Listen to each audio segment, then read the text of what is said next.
دوستو یہ انسان بھی بڑی عجیب مخلوق ہے.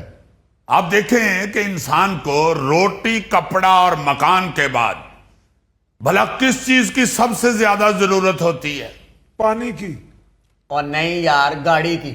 اور نہیں بھائی صحت کی ضرورت ہوتی ہے. یار تمہیں اپنی پڑ گئی ہے, پیسے کی ضرورت ہوتی ہے. یار سارے نلائق لوگ ہو تم. ڈنگر تو میں کہہ نہیں سکتا آپ لوگوں کو کیونکہ اردو پروگرام ہے. اور جاہلو عزیزی موبائل کی بات کر رہا ہے. نہیں پہلے آپ لوگ ذرا ایک دوسرے کے ساتھ فیتی ہو لیں, میں پھر بتاؤں گا. ایویں کو ٹاکی رہ نہ جائے جڑی لگی نہ ہوئے. نہیں سوری عزیزی صاحب, آپ بتائیں. اور بھائی میں یہ بتانا چاہ رہا ہوں کہ انسان کو روٹی کپڑا اور مکان کے بعد جس چیز کی سب سے زیادہ ضرورت محسوس ہوتی ہے وہ ہے کہ دوسروں کو کیسے بتا کر متاثر کیا جائے کہ میرے پاس کیا کیا کچھ ہے. اور یہ بیماری اتنی عام ہے کہ اگر انسانوں کے اندر سے متاثر کرنے کی خواہش نکال دی جائے تو دنیا کے سارے برانڈ اور ادھے سوشل میڈیا پلیٹ فارم کو فوراً بند ہونا پڑے.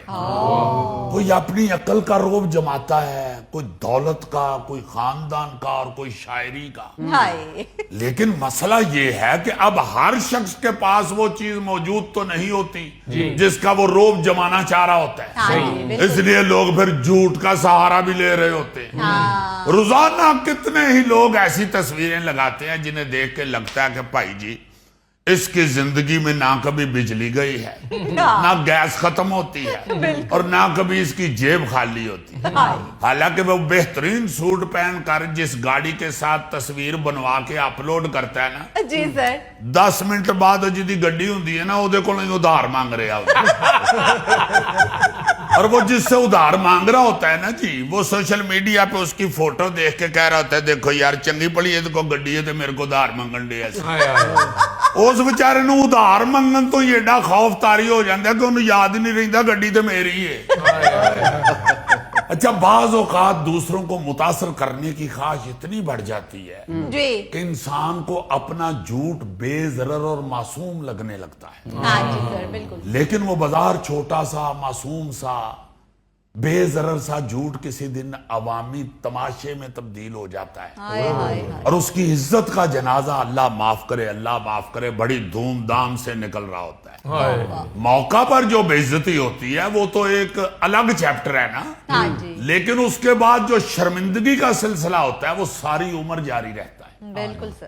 لوگ باقاعدہ بات کو پکڑ لیتے ہیں. ویسے تو انسان کی زندگی میں اللہ معاف کرے شرمندگی کے لمحات بڑے بڑے یادگار ہوتے ہیں, لیکن دوسروں کا کام یا دوسروں کے الفاظ یا دوسروں کا جو کارنامہ ہے اسے جو اپنے نام سے پیش کیا جاتا ہے نا جی, اور پھر بندہ پکڑا جاتا ہے, یہ شرمندگی ایک الگ ہی مقام رکھتی ہے. یہ بالکل ایسے ہی ہے جیسے کوئی شخص یوٹیوب سے کھانا پکانے کی ویڈیو دیکھ کر نا گھر میں مہمانوں کے لیے لازانیاں بنائے اور آ کے اعلان کرے کہ یہ جو ڈش میں نے تیار کی ہے یہ میری دادی اماں کی ایجاد ہے, انہوں نے مجھے سکھائی تھی اور اب میں نے بنا کے آپ کے سامنے پیش کی ہے. پیش کی ہے ہی کہے تو ساتھ ہی دادی اماں اندر آ کے کہ بیٹا یہ آج تم نے کون سی میدے کی پٹیاں بنائی ہوئی تھی؟ میں نے تو زندگی میں اس طرح کا کچ مچولا کبھی کھایا ہی نہیں ہے.